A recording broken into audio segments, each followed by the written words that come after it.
Hi everyone, this is Little Zen Crone. Welcome back to my channel. Well, about an hour ago, it was throwing down rain. It was dark and it was kind of windy. I could hear the rain against the windows. And I thought, wow, what a nice day to cozy up and do my October wrap up with all of my friends in my Little Zen Crone circle. And so I gathered all my things together, and then the sun came out, and it's out now. It's streaming in through the kitchen window, but it's still a great day for a catch up, I think. So this is my October wrap up and ramble. I've got some notes. Hopefully it'll keep me on track.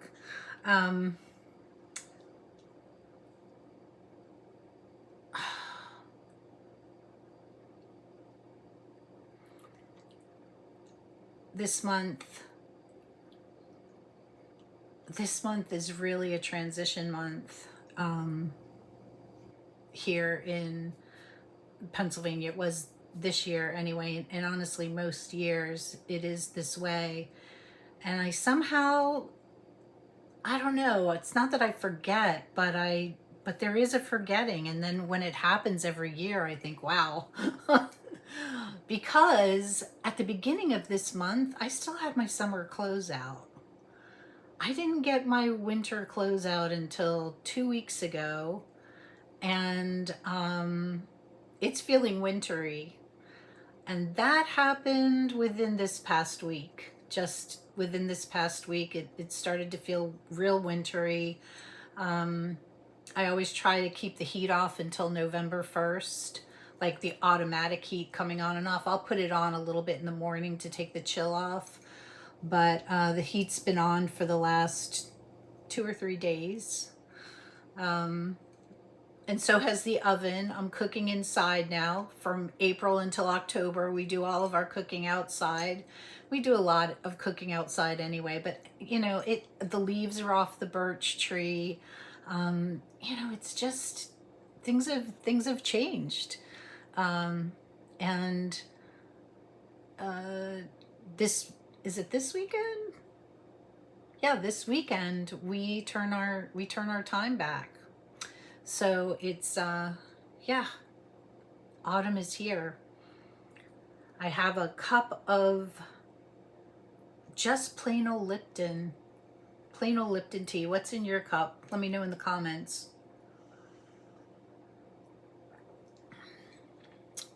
All right, so decks. I only got one new deck this month. Proud of myself. And it is, I'm going to take my cards out here. It is this deck, the Daydream Tarot. This was a deck that I first saw Tony from Antoinette Tarot and Jewelry use, and I just thought it was so cute. And to me, it seems sort of Halloween-y, and I think she sort of chuckled at that, but it does still seem a little Halloween-y to me. And I don't have any like jack-o'-lantern-y or Halloween-y decks really. So I purchased this deck. It comes without a guidebook. The creator wanted us to be able to read with it intuitively. And I have to say, I am reading with it, but I have a love-hate relationship with this deck. I love the images. I think the images are beautiful. I like the artwork. The card stock is okay. It's a little, it's a little heavy. So it was a little bit stiff to shuffle with it first. I've been shuffling with it, and I feel like it's getting, either my hands are getting stronger or the cards are breaking in a little bit. And I have been shuffling with it, and it's not, you know, it's not warped or anything, so that's good. So I want to show you, first of all, a few of the cards that I really like. And then I'm going to show you why I have a love-hate relationship with this deck. Okay. So here, oh, one of the things I love about this deck, love, love, love, is that the font is big enough that I can see it without Ruby. So it's great. So this is the Magician. I just think they're the cutest. And see, that font is really nice and big. Love this Devil card.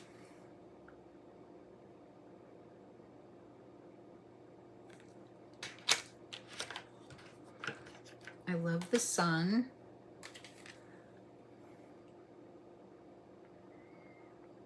I mean, there are a lot of other cards in here that I really like, but these are just some of them. Now, I love this Queen of Cups.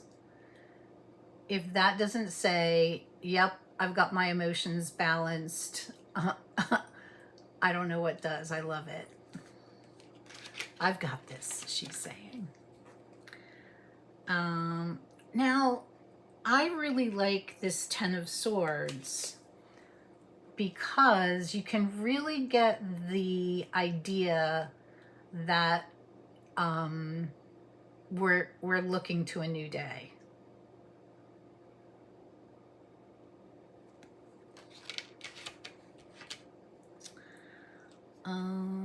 Oh, that's one that I didn't like. That's one that I'm not liking. Okay, and then I do like the Star too. Okay, now these are some of the ones that I'm having an issue with. Oh, I want to show, oh, sorry. I want to show you the Chariot because I love that card too. All right. Now these are some that I am having a hard time with. I just want to make sure that I've got this right. So this is the Eight of Wands. And I don't see any movement or any action there. Maybe it's an eye thing. I don't see it. So you tell me what you think.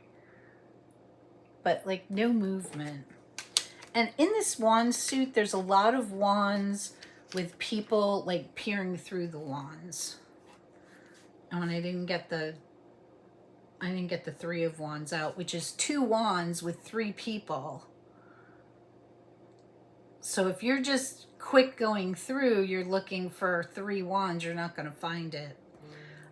This is the Nine of Pentacles, which I don't get. This is the Ten of Pentacles. Oh, these are all Pentacles. 10 of Pentacles. And this is the 6. I don't see reciprocity or, yeah, I don't get it. And some of the cards are pippy in that there's no people in them at all. Which is fine, which is fine. I'm kind of reading it the way I read a Waite Smith deck, and in that way I'm not getting myself into trouble. Or I don't get it.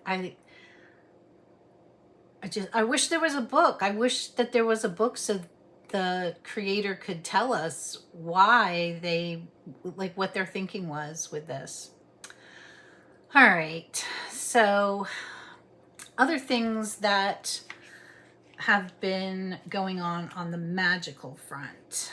My moon magic is my moon magic and my practice around moon magic is getting a lot deeper.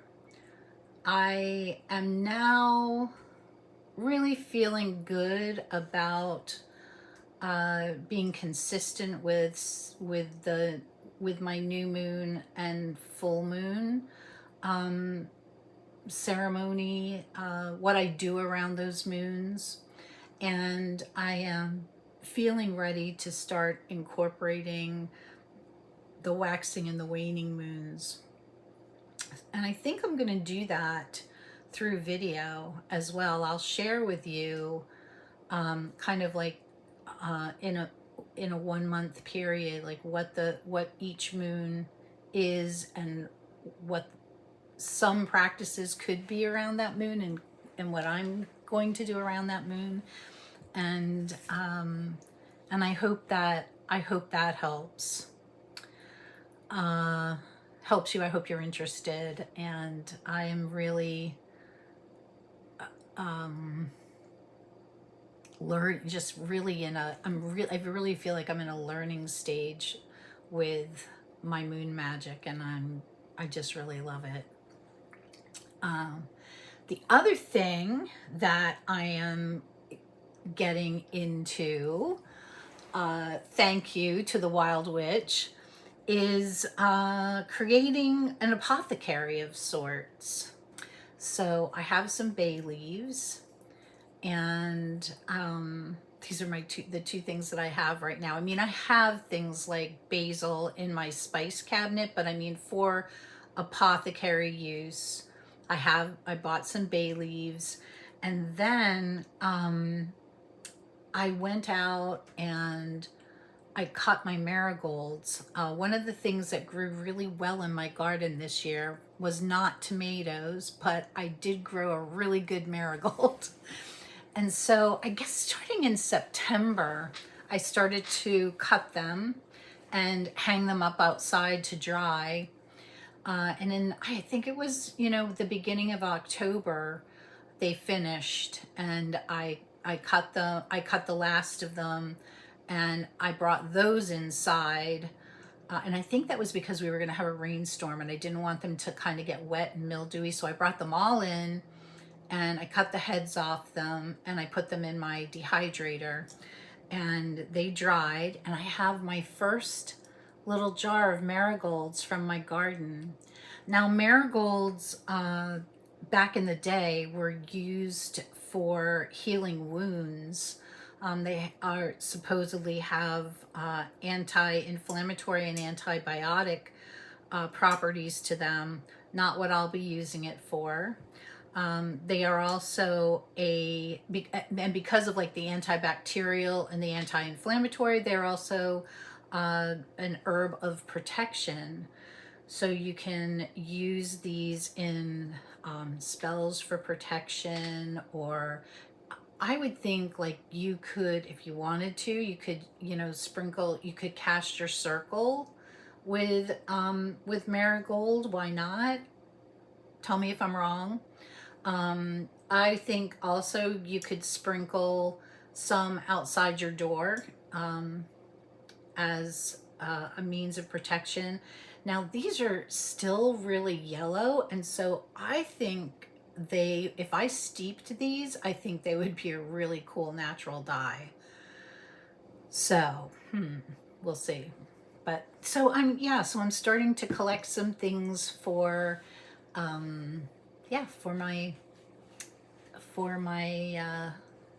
apothecary. For Samhain, over the last 2 months, I have not practiced with goddess at all. I usually pull a goddess to work with, or if I'm called to a goddess, I'll work with that goddess from new moon to new moon. And in August and September, I didn't feel called to a goddess at all. And I really was starting to stress out a little bit about it. So I'm going to be real about that. I was starting to stress out a little bit about it because I knew I wanted to work with goddess for Samhain. And I thought, oh wow, what if a goddess doesn't come to me? What am I going to do? So I woke up one morning, I'm going to say it was about 2 weeks ago, and I heard, wait a minute, let me go back a second, because what I was thinking in my head was that I was going to work with Boudica. And I woke up in the morning and the first thing I heard was a voice saying, "The Morrigan." Now I listen to that shit. So I, so I had bought the deck, The Call of the Morrigan, and had not been using it. So I took that out, and I am using that deck. I may do a video about that too, like my process for working through that, if you're interested in that. And I built an altar. I put together a little altar at the corner of my breakfast bar for Morgan, and I am like really getting into this study. And just like from the get-go, I really didn't know a lot about the Morrigan. I had a book that I bought years ago from Amazon that is meh. It's okay. There's another book that somebody recommended to me. I can remember what the cover looks like, and I want to go and see if I can find that. And I'm just, kind of looking things up online, but really enjoying the start to this study and practice with the Morrigan. Gosh, I'm kind of jumping around here. So back to the garden for a second, because this is kitchen witchery for me too. I told you that I could not grow a tomato for anything this year. So the tomatoes were planted. The tomatoes that I planted were in my raised beds, and they did nothing. But all of a sudden we realized that we had these volunteer tomatoes come up, and it was very odd. Like I had two of them, one on either side of my front walk, right in, like planted in front of the corn. You would have thought that I dropped seeds there or plants there, but I didn't. And then there was at least one that was coming up in my garden bed. I'm pointing like you can see. My garden bed on my side yard in the back. Well, so they started coming up and really doing a lot, I guess, in July. So they were a little late. And I got a few red tomatoes from them, but not a lot. But I had, beaucoup, little green tomatoes. And I didn't want them to go to waste. So we picked all that we could the beginning of October. And Mr. Honey just picked the last week. I have a big mixing bowl filled with them. And so we, over here, we think fried green tomatoes, but didn't want to do that. Neither one of us are big fans. Like, I can eat them, but I'm not a big fan. And I wanted a way to sort of preserve them. And I got this really good recipe for roasted green tomato salsa. So I made that, and we've been enjoying it. And then I've had some to freeze as well. And that has been, that was magic right there. That was some ordinary magic. That was great. This past Saturday, I went to the Witches Night Market, and I went with a friend of mine who she and I went last year together. And I had mentioned it to my friend Zane from Tarot Token Witchery. And so he came with his bestie, and then Mr. Honey at the very end said, "Yeah, I'll go with you." So we all met up together in this little town in Pennsylvania called Lehighton, which is,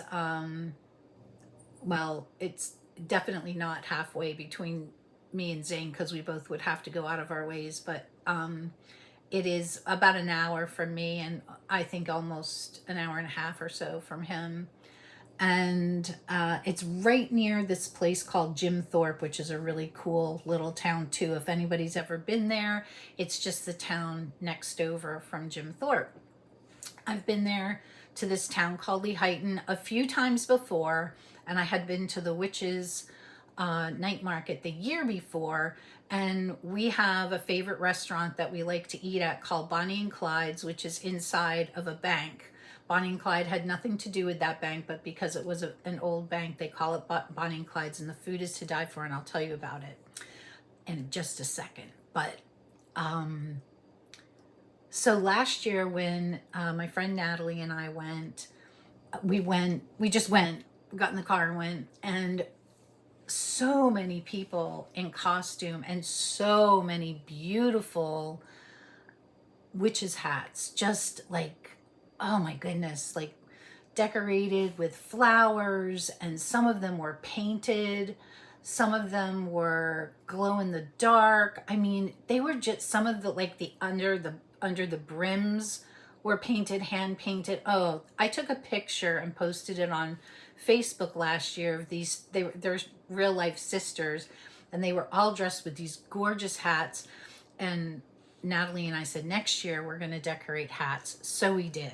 So this is my hat that I decorated.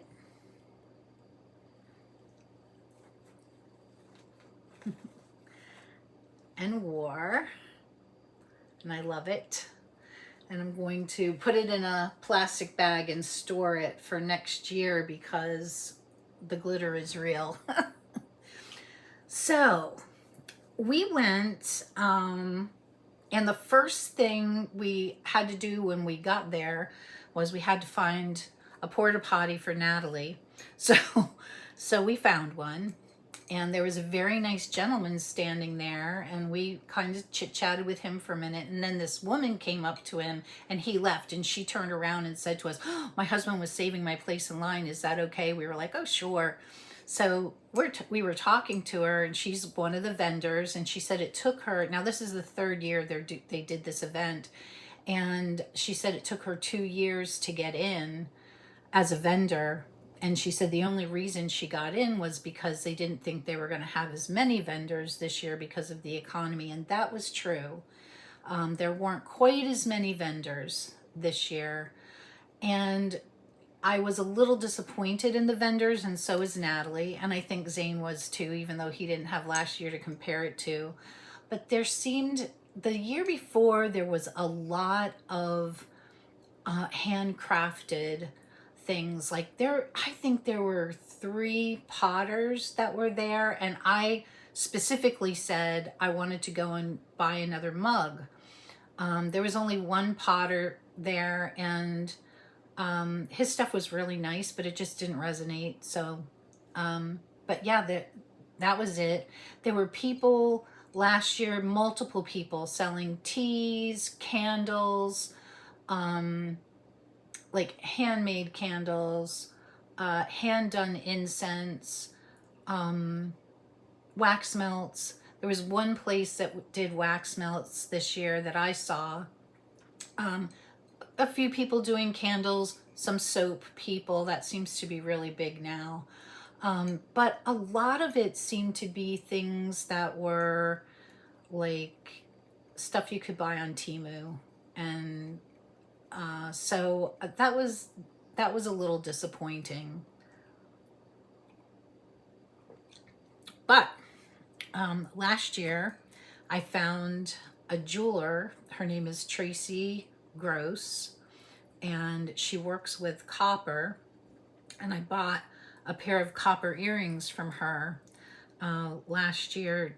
And Mark said, I thought they were laser etched. Mark, because I bought a new set this year, and these are laser etched.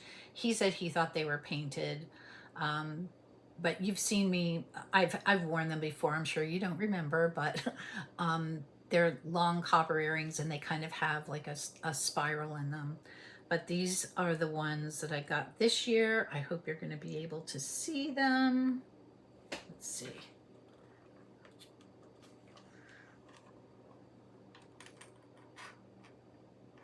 Let's see if this works.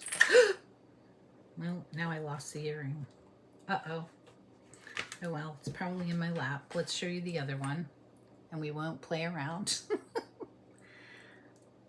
So this is the earring, and it's copper, and it has a sun, like sun rays etched in it.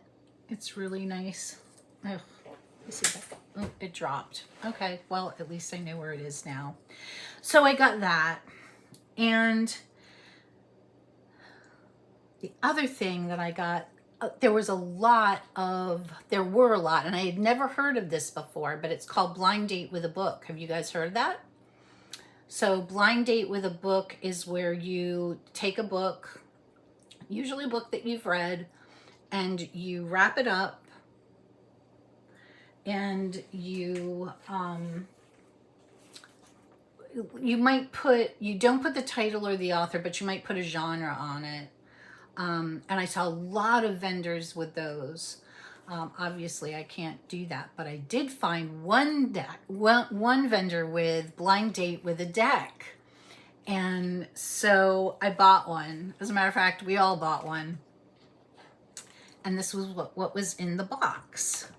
So these were $19. I really thought that they would be like a used deck, but so everybody got a bag, and it's a pretty nice bag, you know. And then we got stickers. Lots of stickers. I don't know if these are right side up or upside down, people, so sorry if you can't see them well. Stickers. And I got a little bracelet. And I got a keychain. This is like a little chakra keychain. I think I'll put my spare house key on that. And where is the last thing in here? Oh, I probably took it off and put it, yeah, I did. I got a little ring that fits on my pinky, and it's sunflowers. And we got a selenite wand to cleanse the deck. And then we got the deck. And I thought that my deck was very appropriate because it is called the Solar Kingdom. Now, unfortunately, this is a counterfeit deck.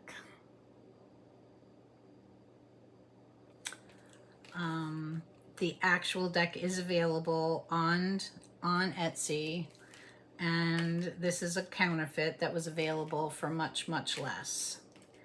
So I am really sorry about that, and I don't know what to do. I just don't know what to do.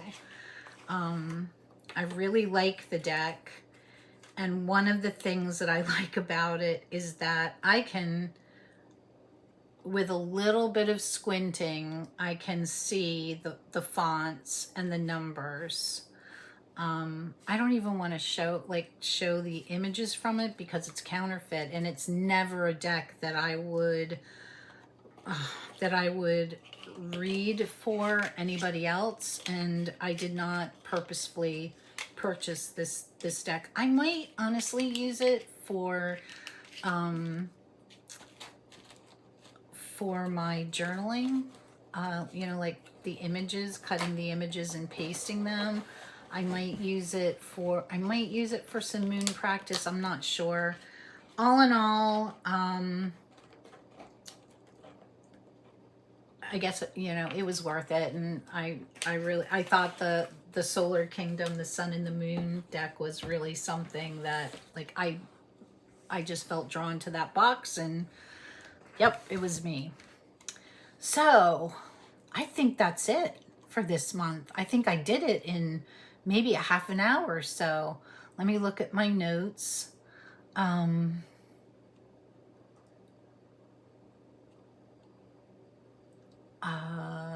I am doing the Monday mantras, and this week's was about ordinary magic. So I wonder what your ordinary magic was. The November's Crone's Compass is available in my Buy Me a Coffee shop, and the link will be in the description box below. It's $3. I love, love, love writing this. I think it's got some really good content. The people who have purchased it have said that they really like it and that there's a lot of good content in it. If you're in my Facebook group, Donna, one of my subscribers named Donna, purchases hers monthly, and I included coloring pages in the October version, and she did her coloring page. There's coloring pages in November's version too, but she did the coloring pages, and they really came out beautifully. So yeah, that's it. I'm going to be live on Gerald's channel on the 10th, I think. I think it's the 10th on Tarot Stash. And you'll just see me here. I'll be putting out the Monday mantras and the rune circle and trying to get out a video, you know, every week. Oh, next week is the full moon, and I will be doing wine and tarot with May the Gray on Friday at 4 o'clock Eastern. So join us. And if you're not in the Facebook group, I'll link that as well. Come join us over there. Until then, everyone, be kind to yourselves. Take care.